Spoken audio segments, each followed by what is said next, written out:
يا صديقي دلني لله إني غاية الفردوس والظل الظليل. يا صديقي إننا بالله نحيا فهو نور وهو زاد والدليل. يا صديقي دلني لله إني غاية الفردوس والظل الظليل. يا صديقي إننا Alhamdulillahirabbil alamin, asrofil anbiya'i wal mursalin sayyidina Muhammadin wa ala alihi wa sahbihi ajmain. Rabbi sholli sadri wa yassir amri wahlul 'uqdatam min lisani afqahu qawli. Amma ba'du. Bapak dan Ibu para jamaah pejuang subuh yang semoga dirahmati Allah.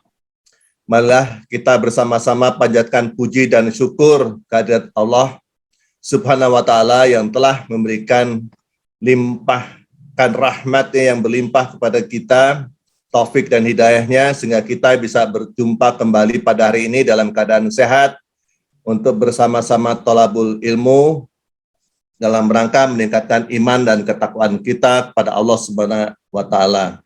Semoga Allah selalu melimpahkan rahmatnya kepada kita semua, wabil khusus Bapak dan Ibu yang ada tergabung dalam majelis ini. Amin, amin, ya robbal alamin. Salawat dan salam senantiasa kita aturkan kepada junjungan kita, Nabi besar Muhammad SAW, beserta keluarganya, para sahabatnya, dan pengikutnya, sampai di akhir zaman. Semoga Bapak dan Ibu yang tergabung dalam masjid ini mendapatkan syafaat dari beliau di yaumil kiamat nanti. Amin, amin, ya rabbal alamin. Tadi kami sudah bacakan pengumuman untuk aturan dalam mengikuti kajian ini. Kami bacakan terlebih dahulu agar bisa mempersingkat waktu. Baik, Bapak dan Ibu, jamaah yang dirahmati Allah, kajian pada hari ini insya Allah akan disampaikan oleh guru kita, yaitu Bapak Ahmad Susilo MA. Beliau sudah hadir di tengah-tengah kita dan akan menyampaikan kajiannya dengan judul Hari Akhir atau Kiamat. Kajian ini berlangsung, kajian tematik ini sudah 4 kali berlangsung. Ini adalah kajian tematik yang keempat ya Pak Ustadz ya? Insya Allah. Dari yang pertama mengenai nyawa, yang kedua adalah mengenai sakratul maut, yang ketiga adalah 2 minggu lalu alam barzah, dan kali ini kita membahas mengenai hari kiamat, yaitu hari dibangkitkan. Selamat pada Bapak dan Ibu semua, selamat tahun baru, tahun Hijriah 1443. Semoga kita semua dapat hijrah menuju ketakwaan yang lebih baik dari tahun-tahun sebelumnya. Untuk mempersingkat waktu, nanti pada saat tanya jawab, mohon agar tanya jawabnya khusus mengenai kajian topik yang akan disampaikan pada pagi ini. Apabila ada waktu, nanti akan kita adakan langsung tanya jawab dengan Pak Ustadz. Beliau sudah hadir di tengah-tengah kita. Untuk mempersingkat waktu, kami persilakan Pak Ahmad Susilo untuk memulainya. Dan mari kita sama-sama membaca basmalah. Bismillahirrahmanirrahim. Silakan Pak Ustadz. Jazakallahu khairan Pak Redi. Bismillah. Assalamualaikum warahmatullahi wabarakatuh. Waalaikumsalam warahmatullahi wabarakatuh. Innal hamdalillah nahmaduhu wa nasta'inuhu wa nastaghfiruh wa na'udzu billahi min syururi anfusina wa sayyiati a'malina. Man yahdihillahu fala mudilla lahu wa man yudlil fala hadiya lahu. Ashhadu an la ilaha illallah wahdahu la syarika lah wa anna Muhammadan abduhu wa rasuluhu la nabiyya ba'da. Allahumma salli wa sallim wa barik ala Muhammadin wa ala alihi wa ashabihi ajma'in wa man tabi'ahum bi ihsan ila yaumiddin, amma ba'd. Ya ayyuhalladzina amanu taqullaha haqqa tuqatih wa la tamutunna illa wa antum muslimun. Ma'asyiral muslimin wal muslimat rahimani wa rahimakumullah. Bapak Ibu jamaah sekalian, jamaah pejuang subuh yang semoga dirahmati Allah. Alhamdulillah di pagi yang cerah ini Allah mengguyur kita dari tadi malam dengan rahmatnya. Semoga menjadi hujan yang bermanfaat, yang membawa barokah, yang insya Allah berkah untuk kehidupan kita dunia dan akhirat nanti. Dan semoga kita menjadi hamba-hamba Allah yang insya Allah bisa tetap istiqamah di atas iman dan takwa. Amin. Salawat serta salam semoga terlimpahkan, tercurahkan kepada Nabi kita Rasulullah Muhammad sallallahu alaihi wasallam. Semoga tercurah kepada seluruh keluarga, sahabat, dan seluruh pengikutnya hingga yaumil akhir. Saudaraku seiman, kita hari ini melanjutkan kajian kita, perjalanan hidup kita sampai nanti di yaumil akhir, dan ini sesi keempat, kita membahas tentang hari kiamat atau yaumul akhir. Insya Allah kita mentadaburi dua buah ayat Al-Quran yang tentu kita akan tadaburi pula dengan diterjemahkan melalui ayat-ayat yang lain dan hadis-hadis yang sahih insya Allah. Salawat serta salam semoga terlimpahkan, tercurahkan kepada Nabi kita Rasulullah Muhammad sallallahu alaihi wasallam. Semoga tercurah kepada seluruh keluarga, sahabat, dan seluruh pengikutnya hingga yaumil akhir. Baik, saudaraku sekalian, hari akhir atau hari kiamat adalah hari yang pasti terjadi. Bahkan salah satu rukun iman kita, tidak sempurna iman kita kalau kita tidak meyakini adanya hari akhir. Hanya apakah iman kepada hari akhir hanya sekedar di lisan? Tentu saja tidak. Iman bukan hanya ucapan di lisan, tapi dengan bukti. Maka ketika beliau Rasulullah Shallallahu Alaihi Wasallam masih hidup, ada sahabat-sahabat yang bertanya tentang kiamat. Ada orang-orang kafir bertanya tentang kiamat. Mereka mempertanyakan kapan kiamat. Padahal kita tidak perlu mempertanyakan, hanya kita yakini dengan sebenar-benarnya keyakinan, dan bukan hanya keyakinan di lisan. Karena hari kiamat itu urusan yang gaib, kembali diserahkan kepada Allah. Yang akan kita tadabburi surat Al-A'raf, surat 7 ayat 187, dan surat Asy-Syura, yakni surat 42 ayat 17 dan ayat 18. Dan sekali lagi, kita akan mentadabburi pula dengan ayat-ayat yang lain.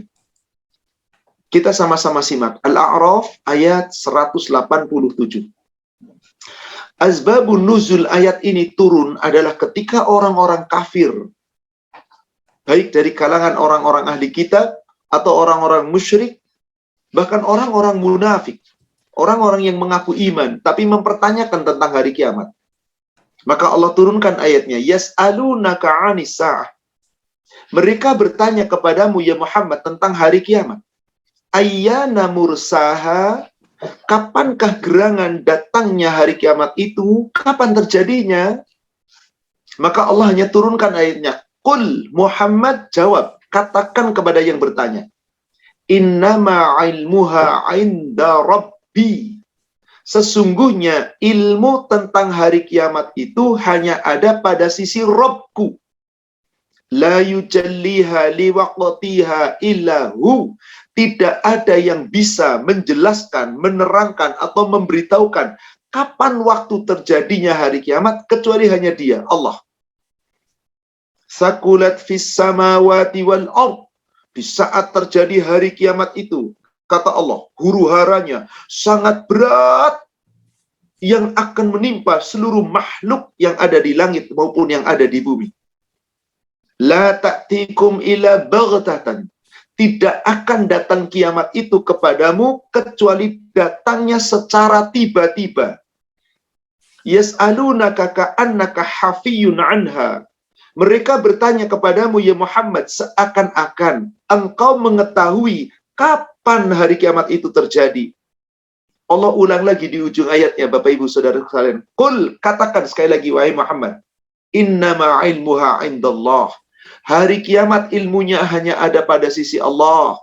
Hari kiamat ilmunya hanya pada Rabbku.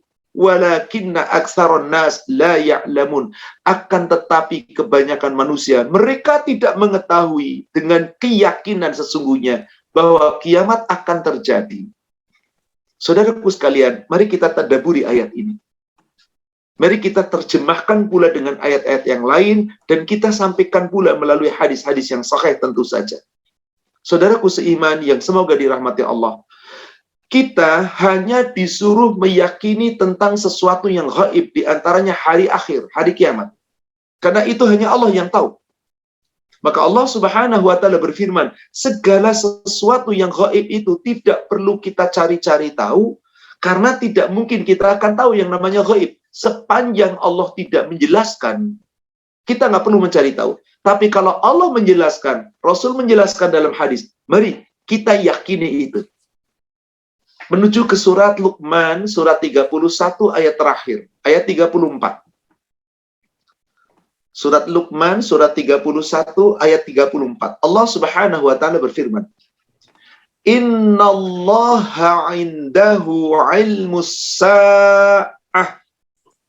Tadi Rasulullah disuruh jawab apa? Qul innama ilmuha inda rabbi. Muhammad katakan, sesungguhnya hari kiamat itu ilmunya hanya ada pada Rabbku. Di ujung ayatnya, innama ilmuha indallah. Sesungguhnya ilmunya hanya pada si Allah. Karena memang, innallaha indahu ilmus sa'ah. Ilmu tentang hari kiamat itu hanya ada pada sisi Allah. Gak ada yang lain selain Allah yang tahu. Wa yunazzilul ghais, bahkan yang menurunkan hujan, kapan turunnya hujan, berapa kadar turunnya hujan, hanya Allah. Wa ya'lamu ma fil arham, apa yang dikandung oleh seorang wanita di dalam rahimnya, hanya Allah yang tahu. Apakah sempurna, apakah janin ini sempurna, bagaimana nanti bentuknya, jenis kelaminnya, apa yang akan terjadi nanti dalam kehidupannya, hanya Allah yang tahu. Wa ma tadri nafsum madza taksibu ghada. Tidak ada satupun yang mengetahui, yang secara yakin dan pasti tahu apa yang akan terjadi pada dirinya, apa yang akan diperbuatnya yang akan datang. Besok, lusa yang akan datang. Wa ma tadri nafsum bi ayyi ardin tamut. Dan tidak ada satupun manusia yang mengetahui di bumi mana dia akan mati.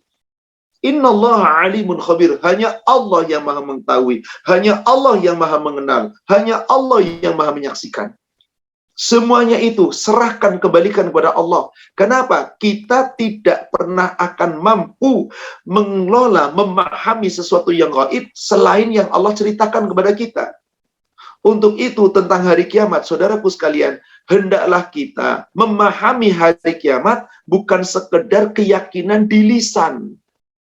Betapa pentingnya kita harus memahami hari kiamat dan meyakini hari kiamat, bukan hanya sekedar pengakuan iman di lisan, tapi buktikan sepenuh hati.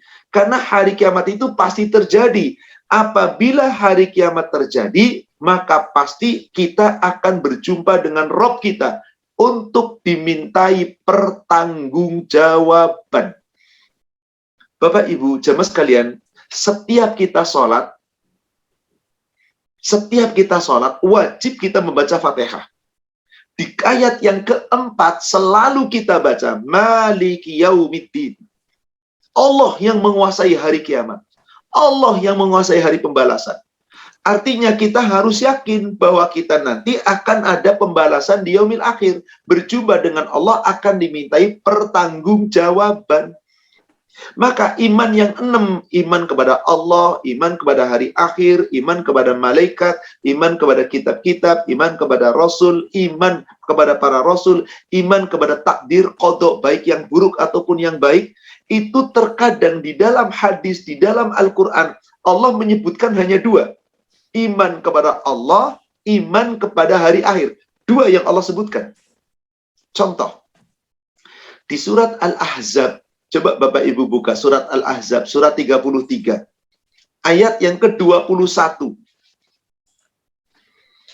Kata Allah begini, Laqad kana lakum fi rasulillahi uswatun hasanah. Sungguh telah ada pada diri Rasul untukmu. Rasul itu teladan terbaik. Uswatun hasanah. Siapa yang ingin menjadikan teladan terbaik kita tuh bukan siapapun. Bukan guru, bukan ustadz, bukan kiai, bukan menteri, presiden, gubernur, bukan bintang film, bukan siapapun aktor. Demi Allah, bukan. Orang Islam itu teladannya cuma satu. Rasulullah Sallallahu Alaihi Wasallam. Itu uswatun hasanah. Untuk siapa? Perhatikan di situ. liman kana, bagi siapa saja yang yarjullah, ingin mengharapkan perjumpaan dengan Allah, wal yaumil akhir, dan berjumpa dengan hari akhir. Cuman dua. Allah, hari akhir. Yakin dengan Allah, yakin dengan hari akhir. Wa dzakarallaha katsira. Rasul adalah orang yang banyak mengingat Allah, menyebut nama Allah. Maka siapa orang yang ingin banyak menyebut nama Allah, mengingat Allah, teladani Rasulullah sallallahu alaihi wasallam. Allah cuma sebutkan dua saja. Siapa yang menginginkan perjumpaan dengan Allah, mengharap berdatangan rahmat Allah, dan mengharap nanti berjumpa di yaumil akhir. Rahmat Allah, yaumil akhir. Cuma dua. Demikian pula ketika menetapkan suatu hukum dalam suatu pelanggaran di dalam perbuatan di dunia, terkadang ada konsekuensi hukum. Maka konsekuensi hukum itu nggak boleh diabaikan, wajib dijalankan jika kamu benar-benar beriman kepada Allah dan hari akhir. Coba kita buka surat An-Nur, surat 24, ayat yang kedua, berkaitan, maaf di sini, hukum cambuk 100 kali bagi pelaku zina. Dan nggak boleh hukum Allah itu dibatalkan, nggak boleh hukum Allah itu ditiadakan, wajib ditiadakan jika kamu benar-benar beriman kepada Allah dan hari akhir. Allah berfirman di surat 24 ayat kedua, Az-zaniyatu, perempuan yang berzina, wazani, dan laki-laki yang berzina, fajlidu kulla wahidin minhuma mi'ata jaldah. Maka hendaklah hukum cambuk tiap-tiap pelaku zina itu, kedua-duanya dicambuk dengan 100 kali cambukan. Yang menarik, saudaraku sekalian, coba perhatikan lanjutan ayatnya. Wala ta'khudhukum bihima ra'fatun fi dinillah. Dan jangan sampai rasa belas kasihan kepadamu, kepada kedua pelaku zina tadi, sehingga apa? Mencegah kamu, menjadikan kamu tidak menjalankan hukum Allah. Kasihan dirajam, kasihan dicambuk, sakit dong. Itu orangnya lembut banget, badannya kecil, kulitnya mulus. Jangan dicambuk lah, kasihan lah, maafkan aja, suruh tobat. Nggak boleh begitu. Allah katakan itu. Wala ta'khudhukum, dan jangan sampai kamu menjadikan bihima, untuk menetapkan hukum kepada keduanya, ra'fatun fi dinillah, dengan karena belas kasihan, lalu kamu tidak menetapkan hukum Allah. In kuntum tu'minuna billahi wal yaumil akhir. Di garis bawahi di situ, Ibu. Jika kamu benar-benar beriman kepada Allah dan hari akhir. Ini iman pada hari akhir itu tidak main-main, saudaraku sekalian. Bukan sekedar ucapan iman.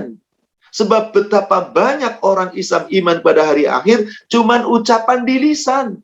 Sampai kalau kita tegak dengan hukum Allah, Allah katakan di ujung ayatnya, bagaimana tata cara pelaksanaan hukum kepada pelaku zina? Allah perintah, wal yashhad adzabahuma qaifatum minal mu'minin. Hendaklah pelaksanaan hukuman kepada kedua pelaku zina itu disaksikan oleh sebagian orang-orang beriman. Apa artinya? Dipertontonkan di hadapan orang beriman. Bayangkan Bapak Ibu, jika naudzubillah ada dari famili berzina, diumumkan bahwa dia telah berzina, dipertontonkan di halayak ramai, dia telah berzina, dicambuk di hadapan orang, kayak apa yang terjadi?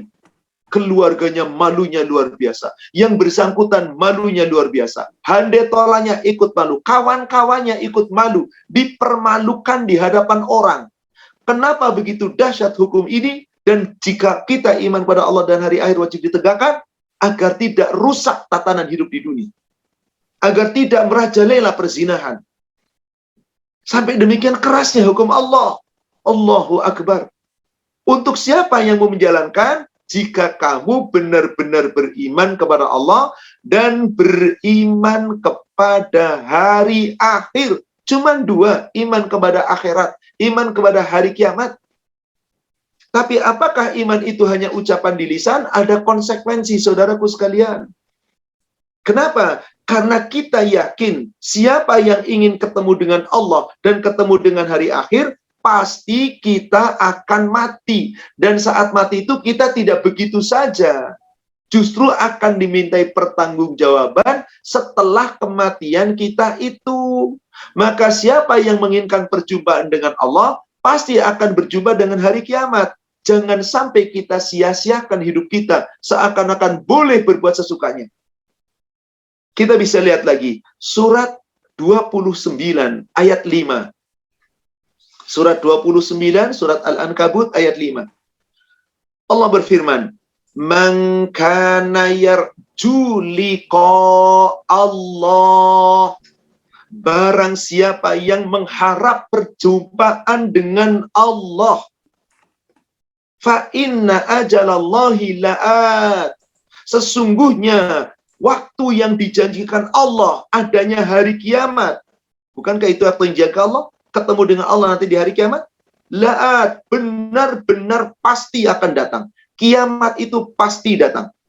Wa huwas sami'ul alim. Dan dia Allah Maha mendengar lagi Maha mengetahui. Sehubungan dengan ini, dalam hadis yang diriwayatkan oleh Imam Muslim, tersebut di dalam hadis nomor 2309, Ummul Mukminin Aisyah radhiyallahu anha menyampaikan hadis dari Rasulullah. An Aisyah radhiyallahu anha qalat, qala Rasulullah sallallahu alaihi wasallam. Dari Aisyah Ummul Mukminin telah berkata, semoga Allah meridhoinya, bersabda Rasulullah sallallahu alaihi wasallam, "Man ahabba liqa Allah, ahabballahu liqa'ah." Siapa yang betul-betul cinta dan sangat menginginkan perjumpaan dengan Allah, berarti nanti ketemu di hari akhir, hari kiamat, maka Allah pasti akan rindu dan cinta berjumpa dengannya. Sebaliknya, wa man kariha liqa Allah karihallahu liqa'ah. Siapa yang benci ketemu Allah, benci dengan adanya hari kiamat, Allah pun benci berjumpa dengannya. Wal maut qabla liqa'ah. Sedangkan kematian itu akan kita rasakan sebelum kita bertemu dengan Allah. Saudaraku seiman, Bapak Ibu, jamaah pejuang subuh yang semoga dirahmati Allah. Dari rangkaian ayat tadi, hadis tadi, tentu saja kita yakin dan harus yakin, sebenar-benarnya yakin, bahwasanya hari kiamat pasti tiba. Maka tadi saya katakan, sering Allah menggunakan iman kepada Allah dan hari akhir itu untuk menegaskan sesuatu. Demikian pula Rasulullah Sallallahu Alaihi Wasallam dalam sebuah hadis yang lain diriwayatkan oleh Imam Muslim, tersebut di dalam kitab Sahih Muslim di hadis nomor 38 dan 39 dari Abu Hurairah, dari Abu Shuraih Al-Khuzai. Rasulullah bersabda, "Man kana yu'minu billahi wal yaumil akhir fala yu'dhi jarahu."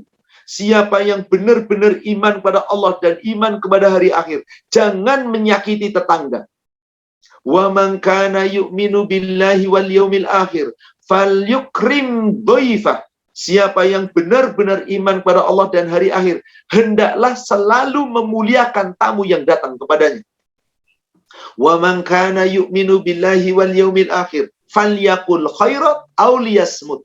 Siapa yang benar-benar iman kepada Allah dan hari akhir, hendaklah selalu berkata benar atau diam. Peringatan lagi saudaraku sekalian. Artinya apa di sini? Betapa pentingnya mengimani hari akhir, jangan hanya sekedar Anda meyakini di lisan. Jangan sekedar Anda berkata di lisan, tapi tidak membuktikan dengan membekali diri untuk perjumpaan dengan Allah di yaumil akhir. Itulah wahai saudaraku sekalian yang semoga dirahmati Allah. Mari iman kita harus kita jaga. Iman pada Allah dan hari akhir itu yang lebih utama yang harus kita jaga dan yakini. Sebab apa? Siapa yang iman kepada keduanya pasti iman kepada malaikat, pasti iman kepada kitab-kitab, pasti iman kepada Rasul, pasti iman kepada takdir. Karena sadar dia akan menemui Allah nanti di yaumil akhir. Baik, sekarang mari kita akan tadaburi surat yang lain, yakni surat Asy-Syura, surat 42 yang sudah kita sebutkan tadi di depan, ayat 17 dan ayat 18. Surat Asy-Syura, surat 42, ayat 17 dan ayat 18. Allahul ladzi anzalal kitaba bil haqqi wal mizan. Allah lah yang telah menurunkan kitab Al-Quran dengan membawa kebenaran, membawa yang hak, dan Allah yang akan menetapkan mizan, neraca keadilan yang paling adil nanti di yaumil akhir. Di ujung ayatnya Allah katakan, wa ma yudrika la'alla sa'ata qarib. Tahukah kamu, boleh jadi hari kiamat itu sudah sangat dekat? Tahukah kamu, hari kiamat itu sudah sangat dekat? Seberapa dekat hari kiamat itu akan menimpa kita? Dekatnya luar biasa. Ketika ayat ini turun, saudaraku sekalian, Rasulullah Shallallahu Alaihi Wasallam menyampaikan hadis di hadapan para sahabat. Dalam kitab Sahih Muslim tertulis di dalam hadis nomor 2486 dari Anas bin Malik, anna Rasulullah Shallallahu Alaihi Wasallam qala, bahwasanya Rasulullah Shallallahu Alaihi Wasallam bersabda, bu'ithtu ana wasa'ah kahaitaini. Sesungguhnya jarak aku diutus dengan akan datangnya hari kiamat seperti ini. Lalu Anas mengatakan, fadhamma as-sababata wal wusta. Rasulullah kemudian apa? Mempertemukan jari telunjuknya dengan jari tengah. Nah, maksudnya apa? Jarak aku diutus nih, hari ini aku diutus dengan kelak datangnya kiamat itu seperti ini. Sudah sangat dekat. Rasul menyatakan ini kira-kira 1400 tahun yang lalu. 1440 berapa sekarang? 1443. 1443 yang lalu. Sebelum Rasul wafat. Rasul sudah mengatakan, jarak antara aku diutus dengan akan datangnya hari kiamat seperti ini. Rasul mempertemukan jari telunjuk dengan jari tengah. Maksudnya apa, saudaraku sekalian? Kiamat itu sudah dekat.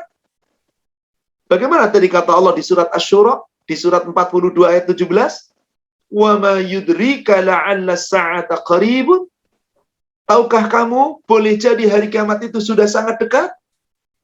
Yang terpenting kita nggak perlu mencari-cari tahu kapan kiamat, nggak perlu menginginkan datangnya kiamat segera, enggak. Yang penting takutlah akan kejadian di hari kiamat dan yang paling utama pasca hari kiamat.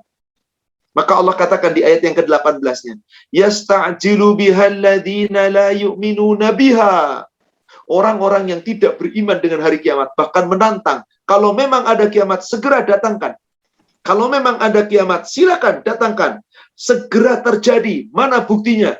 Subhanallah. Bagaimana dengan orang yang benar-benar beriman? Walladzina amanu. Sedangkan orang-orang yang beriman, musyfiquna minha. Benar-benar mereka itu merasa takut kepada kiamat. Takut kejadiannya, takut azabnya, takut justru yang paling ditakuti adalah hari setelah kiamat. Di mana di situ akan diperjumpaan dengan Allah, apakah nanti Allah ridho atau Allah murka. Maka wajib kita mentakut dengan hari kiamat. Bukan takut kiamatnya semata-mata, tapi takut di saat setelah kiamat akan berjumpa dengan Allah. Sudahkah kita membekali diri? Mereka harus takut, kata Allah. Wa ya'lamuna annahal haq. Orang beriman cuma mengetahui hari kiamat itu hak. Hari kiamat itu adalah benar, pasti terjadi. Tentang kapan? Serahkan kepada Allah. Ala, ketahuilah, innal ladzina yumaruna fis sa'ah la fi dhalalim ba'id. Ketahuilah, sesungguhnya orang-orang yang mengingkari, membantah, menentang tentang adanya hari kiamat itu benar-benar berada di dalam kesesatan yang sangat jauh. Tanpa disadari, banyak orang ngaku Islam dan iman, ingkar pada hari kiamat. Buktinya apa? Dia nggak mempersiapkan diri. Dia nggak mau ibadah, dia nggak ikut aturan Allah, dia berbuat seenaknya. Percaya hari kiamat, dia ngaku Islam, dia syahadat, dia mengakui beriman, tapi perbuatannya nggak cocok dengan pengakuannya. Berarti orang ini sesungguhnya mengingkari tanda-tanda kebesaran Allah, yakni mengingkari hari kiamat. Bagaimana mungkin nanti Allah akan memberikan kebaikan kepadanya? Bagaimana mungkin Allah akan memberikan untuknya? Dari sini jelas, saudaraku seiman yang semoga dirahmati Allah, bahwasanya pengakuan dengan hari kiamat bukan sekedar ucapan di lisan. Bukan sekedar ucapan di lisan.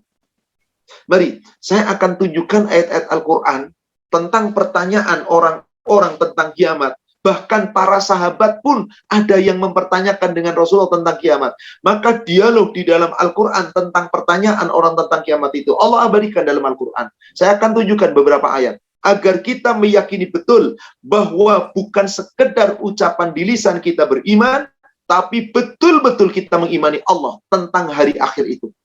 Mari kita buka surat An-Nazi'at, surat 79. Kita buka dari ayat 42. Surat An-Nazi'at, surat 79 dari ayat 42.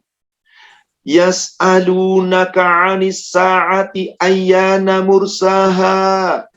Mereka bertanya kepadamu ya Muhammad tentang hari kiamat. Kapankah gerangan terjadinya hari kiamat itu? Maka Rasul diperintah Allah bukan untuk menjawab, bahkan dipertanyakan. Fima anta min dzikroha. Untuk apa engkau wahai Muhammad perlu menyebutkan waktunya? Siapa engkau dan untuk apa engkau perlu menyebutkan?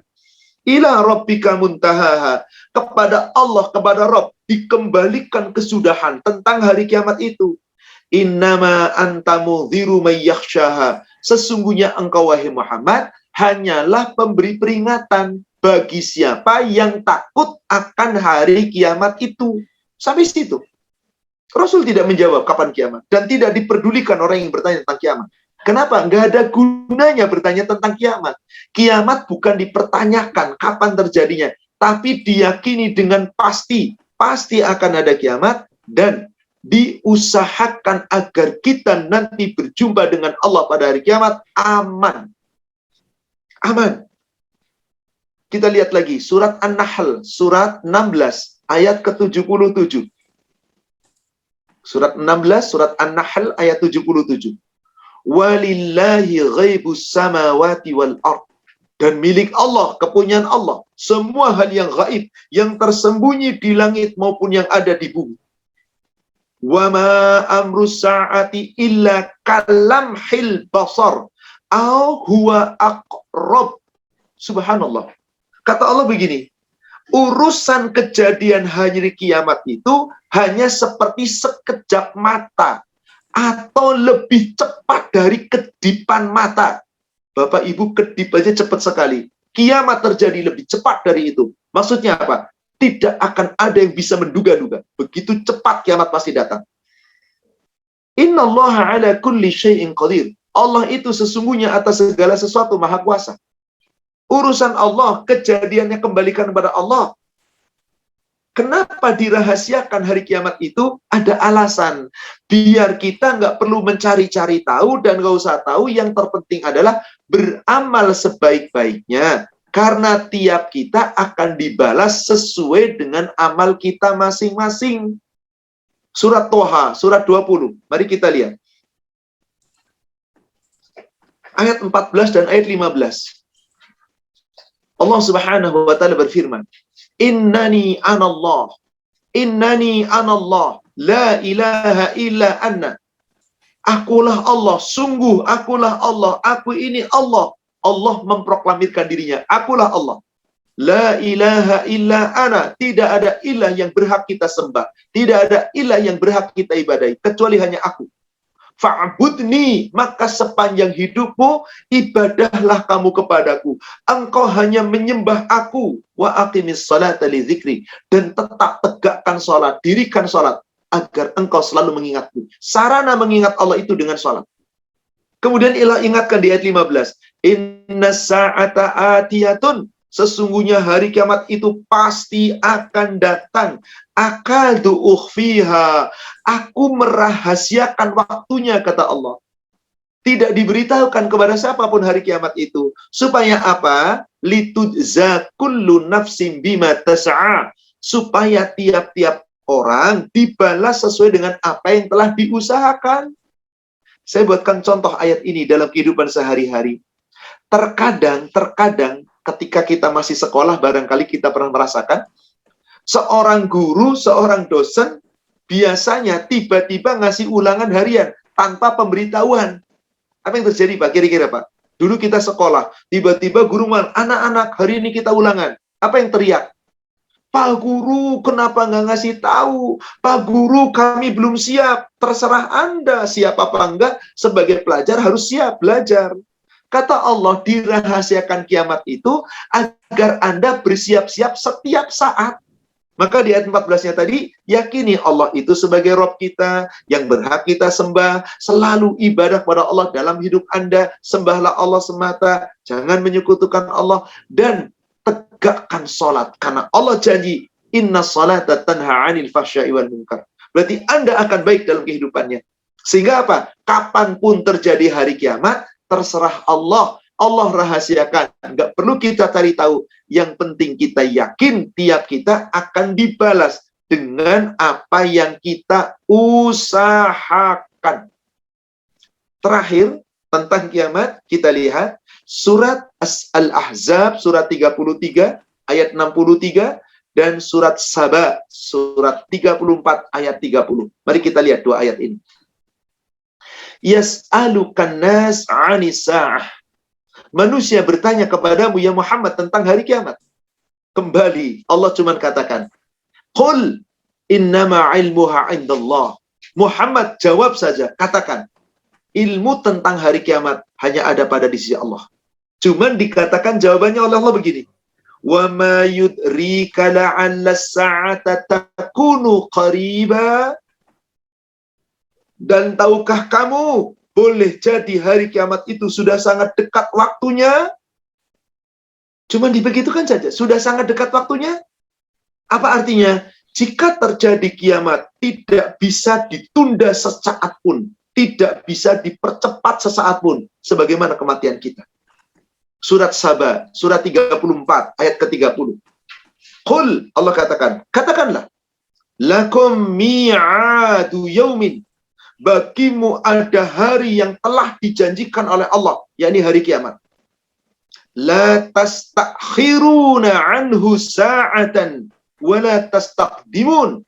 Jika Allah datangkan hari kiamat, maka saat datangnya hari kiamat, kamu tidak dapat meminta penundaan sedikit pun, atau kamu juga tidak dapat meminta percepatan sedikit pun. Lalu apa yang harus kita lakukan, saudaraku sekalian, menjelang hari kiamat? Akan datangnya kiamat.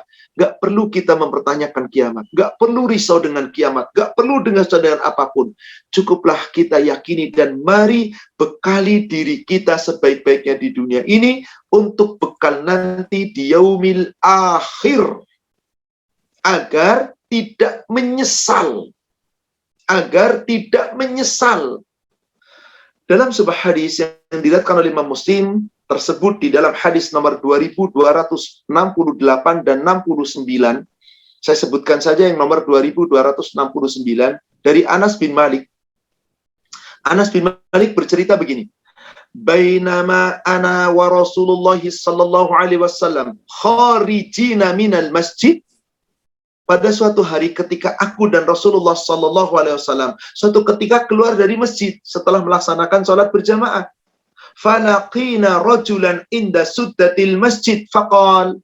Tiba-tiba ditemui oleh seorang laki-laki di sebuah pintu masjid itu. Lalu laki-laki itu berkata kepada Rasul, Ya Rasulullah, wahai Rasulullah, mata sa'ah, kapan gerangan datangnya kiamat? Jadi ada sahabat tanya sama Rasul, kapan kiamat? Kalau tadi ayat-ayat mengatakan kembalikan sama Allah, kembalikan sama Allah. Kenapa? Orang kafir yang tanya. Ini sahabat Rasul, orang beriman tanya sama Rasul tentang kiamat. Mata sa'ah, kapan hari kiamat? Qala Rasulullah sallallahu alaihi wasallam. Ketika Rasul ditanya tentang kapan kiamat, Rasul bertanya balik kepada laki-laki tersebut. Ma'adatta laha. Wahai sahabatku, kamu bertanya kepadaku kapan kiamat. Bekal apa yang sudah kamu perbuat untuk bekal kiamat? Subhanallah. Tanya tentang kiamat, ditanya balik oleh Rasulullah, kamu sudah punya bekal apa? Apa yang telah kamu persiapkan untuk kiamat? Artinya kira-kira begini, nggak usah tanya kiamat. Bekalmu udah cukup belum? Contoh, Bapak Ibu mau pergi ke luar negeri, katanya mau liburan 1 bulan. Cuma ditanya, kapan kamu liburan? Ditanya bagaimana balik? Kamu sudah punya bekal belum untuk liburan? Oh sudah, sekian dolar, sekian euro, sekian koper. Itu bekal dunia. Bukankah kita akan berjumpa Allah nanti di yaumil akhir? Maka di saat laki-laki itu ditanya, ma'adatta laha, bekal apa yang telah kamu miliki untuk untuk hari kiamat itu? Maka Anas berkata, faka'anna rajulas kakan. Seakan-akan laki-laki itu tunduk, malu ditanya oleh Rasulullah, sedih ditanya oleh Rasulullah. Seakan-akan Pak, laki-laki itu merasa sedih, ya Allah, iya ternyata hari kiamat datang nanti. Malah aku ditanya bekalnya apa. Maka ketika laki-laki itu tunduk, lalu laki-laki berkata, summaqal, lalu berkata, ya Rasulullah, ma'adatu laha kabir, salatin, wala siyamin, wala sadaqatin. Wahai Rasulullah, bekalku belum banyak. Salat sunnahku belum banyak. Puasa sunnahku belum banyak. Sedekahku cuman sedikit. Belum banyak bekalku ya Rasulullah. Tapi laki-laki itu mengatakan, walakinni uhibbullah wa rasulah. Tapi sungguh wahai Rasulullah, aku benar-benar mencintai Allah. Aku benar-benar mencintai Rasulullah. Mendengar kata-kata aku mencintai Allah dan Rasul, Rasul cuma menjawab, qul faqala fa anta ma'a man ahbabta. Kalau kamu benar-benar mencintai Allah, kamu benar-benar mencintai Rasul, maka sesungguhnya kamu akan bersama yang dicintai. Maksudnya apa? Kamu benar-benar akan ketemu Allah dan Rasul dalam keadaan Allah ridho jika kamu buktikan bahwa Anda mencintai Allah itu benar-benar menjalankan perintah Allah. Maka Allah turunkan ayat, yakni di surat 3, surat Ali Imran, ayat yang ke-31. Apa kata Allah? Qul, katakanlah, in kuntum tuhibbunallah, jika kamu benar-benar mencintai Allah, fattabi'uni, maka ikutilah aku. Yuhibbukumullah wa yaghfir lakum. Jika kamu betul-betul mengikuti Rasulullah sebagai bukti cintamu kepada Allah, nanti Allah akan mencintaimu dan Allah akan yaghfir lakum dzunubakum, mengampuni segala kesalahan dan dosa-dosamu. Wallahu ghafurur rahim. Allah itu Maha Pengampun, Maha Penyayang. Saudaraku sekalian, Bapak Ibu jamaah pejuang subuh yang semoga dirahmati Allah. Mari sekarang ini saatnya kita buktikan bahwa kita betul-betul mencintai Allah dan Rasul dengan mempersiapkan diri ibadah sebaik-baiknya untuk bekal kita di hari kiamat. Agar nanti setelah kiamat terjadi, kita tidak nyesel saat dibangkitkan di padang mahsyar. Surat 89, silahkan Bapak Ibu buka, surat 89, yakni surat Al-Fajr. Kita lihat dari ayat 21 sampai ayat 24. Kalla, sekali-kali tidak, wahai manusia, jangan terperdaya dengan dunia. Idza dukkatil ardu dakkan dakka. Apabila nanti telah terjadi hari kiamat, bumi dibenturkan oleh Allah dengan benturan yang sangat dahsyat. Terjadilah hancur lulu. Semuanya telah berhancur, berturut-turut diguncangkan. Hancur lulu alam semesta ini. Nanti kamu dibangkitkan di padang mahsyar. Waja'a rabbuka wal malaku soffan soffa. Maka akan datang Rabbmu dan para malaikat berdiri berbaris-baris mengapit kita. yakni malaikat yang dahulu telah selalu mencatat amal-amal kita. Apa yang terjadi saat itu? Belum kita dihisab di padang mahsyar, Allah datangkan neraka jahanam. Waji'a yawma idzim bi jahannam, maka didatangkanlah pada hari itu neraka jahanam.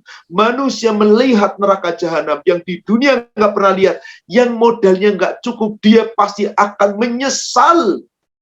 Yauma idzi yatadzakkarul insan. Hari itu manusia sadar bahwa dirinya belum punya bekal yang cukup. Tapi apa yang terjadi? Ini sudah di padang mahsyar. Wa anna lahu dzikra, maka kesadarannya, mengingat kesalahannya, nggak ada lagi gunanya baginya. Percuma sudah. Satu kalimat penyesalan adalah di ayat yang ke-25-nya. yaqulu ya laitani qaddamtu li hayati. Di ayat ke-24 maksud saya. Yaqulu ya laitani qaddamtu li hayati. Dia hanya mengatakan satu kalimat, aduhai, alangkah baiknya sekiranya aku dahulu di dunia mengerjakan amal soleh untuk kehidupanku sekarang ini.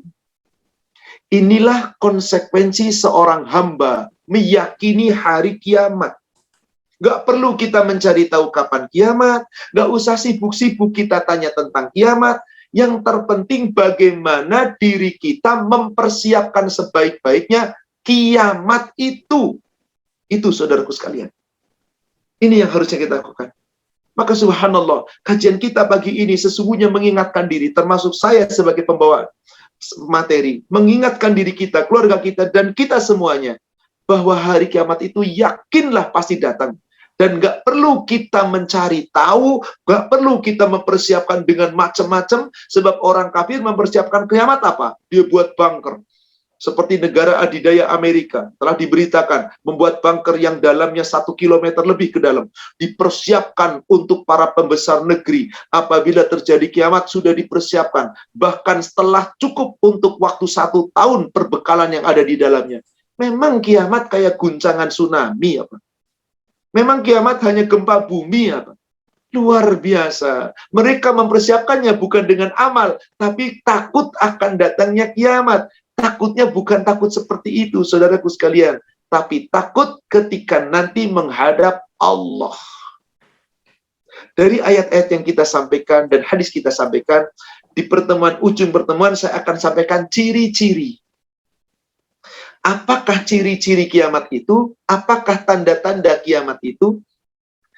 Di kitab Sahih Muslim, hadis nomor 1, itu disebutkan tentang pelajaran Malaikat Jibril yang disampaikan kepada seluruh sahabat Rasul, di hadapannya Rasul dan para sahabat, yang saat itu Malaikat Jibril menyerupai manusia asli. Berwajah tampan, berambut hitam, berpakaian putih, lalu ngasih pelajaran yang sangat panjang di situ. Mulai dari dialog apa itu Islam, apa itu iman, apa itu ihsan, sampai di pertanyaan paling terakhir. Apa kata Jibril yang saat itu sahabat nggak ada yang tahu bahwa itu adalah Jibril. Qala, Jibril berkata kepada Rasulullah, "Fa'akhbirni 'anis sa'ah." Wahai Muhammad, tolong beritahukan kepadaku kapan itu datangnya kiamat. Apa jawaban Rasul? Qala, "Mal mas'ul 'anha bi'a'lama minas sa'il." Orang yang ditanya tidak lebih tahu dari yang bertanya. Rasul ditanya tentang kiamat. Kapan? Rasul jawab apa? Yang ditanya tidak lebih tahu dari yang bertanya. Maksudnya apa? Harusnya Jibril lebih tahu tentang hari kiamat. Tapi Jibril pun tidak diberitahu tentang kapan hari kiamat. Jibril tidak diberitahu kapan hari kiamat. Hadisnya cukup panjang di bab tentang iman itu. Tapi kita bisa lihat di paling ujung, di paling bawah hadisnya. Apakah tanda kiamat?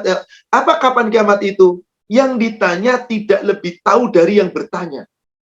Maka ketika Rasulullah menjawab seperti itu, maka Jibril bertanya kembali. Qala fa'akhbirni an amaratiha. Kalau begitu ya Muhammad, tolong beritahukan kepadaku, tunjukkan kepadaku, apakah tanda-tanda kiamat itu? Nah, tanda kiamat itu ada 2, Bapak Ibu jamaah sekalian, tanda-tanda sughra dan tanda-tanda kubro. Apa itu tanda-tanda sughra? Tanda-tanda yang sekarang sudah ada. Apa tanda-tanda kubro? Tanda-tanda tepat sebelum terjadinya kiamat itu.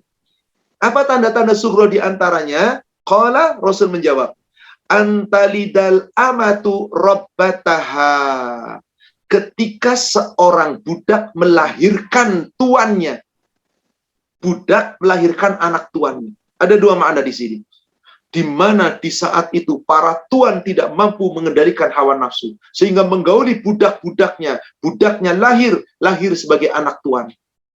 Makna yang kedua, banyaknya perzinahan merajalela. Di mana-mana wanita hamil tanpa perzinahan. Akhirnya anak-anak itu tidak memiliki keturunan dari garis bapaknya. Bukankah salah satu tanda kiamat? Disebutkan nanti. Saya akan tunjukkan nanti hadis yang lain. Lalu dikatakan lagi wa antarul khufatal uratal alata ri'a asya'i yatatawwaluna fil bunyan. Ketika nanti ada orang yang tidak pakai alas kaki, maaf orang Jawa bilang nyeker kakinya, nggak punya alas kaki. Kemudian apa? Wal khufatal urata, tidak pakai pakaian bertelanjang dada. Artinya apa? Pakaiannya pun sederhana. Wal alata, dan miskin. Tapi yang terjadi, ri'a asya'i, berlomba-lomba, mereka hanya sekedar gembala kambing, para penggembala. Yatatawaluna fil bunyan, tapi berlomba-lomba buat bangunan megah. Ada dua makna di sini. Di Arab Saudi, sejak zaman Rasulullah SAW diutus, bahkan para nabi-nabi itu semua kebanyakan di Jazirah Arab. Arab itu negara yang tidak subur, saudaraku sekalian. Kebanyakan apa penghasilan mereka? Menggembala, banyak miskin. Tapi apa yang terjadi? Nanti akan terjadi di Arab Saudi yang sesungguhnya negeri miskin, karena di zaman Rasul dan para nabi-nabi belum ketahuan adanya minyak bumi. Sehingga apa? Hasilnya ya cuma dari bumi saja dilihat. Dari tanam-tanaman yang tumbuh cuma kurma, gandum dan yang sejenisnya. Itu pun di daerah-daerah yang agak hijau. Di Mekah nggak ada kurma, nggak ada anggur tumbuh, nggak ada gandum tumbuh, cuman kurma. Apa artinya di situ? Negara yang miskin tidak punya penghasilan dari buminya, karena saat itu belum diketahui adanya minyak, tapi nanti kelak akan membuat berlomba-lomba bangunan tertinggi. Terbukti saat ini. Silakan Bapak Ibu jawab, di mana bangunan tertinggi di muka bumi ini? Burj Dubai, di daerah Arab sana. Kenapa? Karena ternyata negara Arab, negara kaya raya dari minyak bumi. Akhirnya apa? Berlomba-lomba buat bangunan tinggi. Kalau Bapak Ibu ke Mekah, tahun 2005, belum ada bangunan tinggi. Paling tinggi cuma Hotel Hilton. Darut Tauhid sekitar situ. Atau Sofa. Apa yang terjadi sekarang? Zam-Zam Tower. Dan akan ada bangunan tinggi. Tidak ada masalah. Ini bukan buruk. Tanda kiamat ini tanda baik. Kenapa? Dibutuhkan di sana. Bayangkan kalau nggak ada gedung tinggi. Berapa ribu orang dalam satu hari. Berapa ratus ribu, bahkan juta. Ditampung di mana? Kesulitan. Dari sini tidak ada unsur negatifnya. Tapi kalau berlomba-lomba untuk kemegahan, disitulah negatifnya. Ada makna yang kedua. Apa makna yang kedua? Orang miskin kok bisa bangun bangunan megah? Koruptor merajalela di mana? Pengkhianat bangsa. Dia punya kekuasaan, kedudukan. Bukan digunakan untuk memakmurkan negeri dan rakyatnya, tapi mencari keuntungan pribadi. Apa namanya itu? Sudah hulu, sudah korupsi. Korupsi di mana-mana. Perzinahan di mana-mana. Subhanallah. Ini terjadi, saudaraku sekalian. Maka Rasul mengatakan tentang tanda-tanda kiamat sughra, tersebut di dalam hadis Sahih Muslim, itu dari hadis nomor 2293, 94, 95, 96, dan seterusnya beberapa hadis. Saya akan tunjukkan saja beberapa. Pertama, di hadis nomor 2294, Sahih Muslim, dari Anas ibnu Malik, qala, dia berkata, semoga Allah meridhoinya. Kata Rasulullah, kata Anas bin Malik mengatakan begini, sesungguhnya sami'tu min Rasulillahi sallallahu alaihi wasallam, aku telah mendengar Rasulullah Sallallahu Alaihi Wasallam telah bersabda. Apa katanya? Setelah aku mendengar, aku belum pernah menyampaikan, tapi aku sampaikan sekarang. Min ashrati sa'ah ayyur fa'al ilmu. Salah satu tanda akan datangnya hari kiamat, diangkatnya ilmu. Apa yang dimaksudnya diangkatnya ilmu? Banyak orang tidak paham ilmu agama Islam. Banyak orang hebat dalam urusan dunia, tapi ilmu Islamnya banyak nggak paham. Sehingga hanya ikut-ikutan, tanpa pernah berusaha mencari ilmu agama. Kemudian apa? Wayadharul jahl. Akibat dicabut ilmu, orang bodoh di mana-mana. Tapi orang bodoh berfatwa tentang Islam. Orang bodoh berbicara tentang Islam. Orang bodoh bisa menyampaikan tentang Islam. Wayafsuz zina. Lalu di mana-mana terjadi perzinahan. Merajalelanya perzinahan. Wayusrabul khamr. Dan minum-minuman khamr sudah diproduksi di mana-mana. Seakan-akan dihalalkan. Para pemabuk, para peminum khamr sudah di mana-mana. Wa yudhabar rijal wa tabaqan nisa. Laki-laki jumlahnya berkurang sedikit dan wanita jumlahnya berkembang biak sangat banyak. Hatta yakuna li khamsin amaratan qaimun wahidun. Sehingga jumlahnya wanita yang sangat banyak itu 50 wanita mengerumuni satu laki-laki. Satu laki-laki berdiri 50 wanita. Maksudnya apa? Di akhir zaman akan terjadi tanda-tanda kiamat jika wanita jumlahnya lebih banyak dari laki-laki. Kita bisa nyata lihat, wanita jumlahnya lebih banyak dari laki-laki. Perzinahan di mana-mana, minum khamr di mana-mana, dan seterusnya. Ini tanda kiamat sughra. Dan di antara tanda kiamat sughra adanya Dajjal. Ustadz, Dajjal itu kan kiamat kubro nanti menjelang kiamat. Yang dimaksud bukan Dajjal yang Dajjal Masihid Dajjal. Dajjal itu apa sih? Orang-orang pendusta yang tidak punya ilmu agama Islam menyatakan dirinya sebagai Rasul. Pendusta. Sudah berapa nabi-nabi palsu? Di Indonesia aja banyak yang ngaku nabi. Bahkan ada yang ngaku malaikat. Wanita berani ngaku malaikat. Naudzubillah. Apa yang terjadi? Di hadis Muslim 2474 dari Abu Hurairah. Ani Nabi sallallahu alaihi wasallam qaal. Dari Nabi sallallahu alaihi wasallam beliau bersabda, "La taqumus sa'ah." Tidak akan terjadi hari kiamat hatta sampai yub'atsa dajjalun kadzabun. Kecuali nanti akan datangnya Dajjal, pendusta. Kemudian apa? Qaribun min 30 kulluhum yaz'umu annahu Rasulullah sallallahu annahu Rasulullah. Semuanya itu pendusta dan semua ngaku dia adalah Rasul. Jadi Dajjal itu siapa? Bukan Dajjal masih saja nanti. Banyak Dajjal orang-orang yang tidak tahu ilmu agama berani mengaku dirinya Rasul. Di Indonesia pernah ada yang namanya Ahmad Musaddiq. Ternyata hanya sekedar karyawan biasa di DKI. Ternyata bisa mengaku Rasul, ngaku Nabi. Lalu diperingatkan untuk tobat, ngaku Nabi kembali, dan macam-macam. Belum lagi di negara-negara lain. Ada namanya Mirza Ghulam Ahmad, termasuk di antara nama mengaku Nabi yang sekarang lagi disanjung-sanjung, agama Bahai.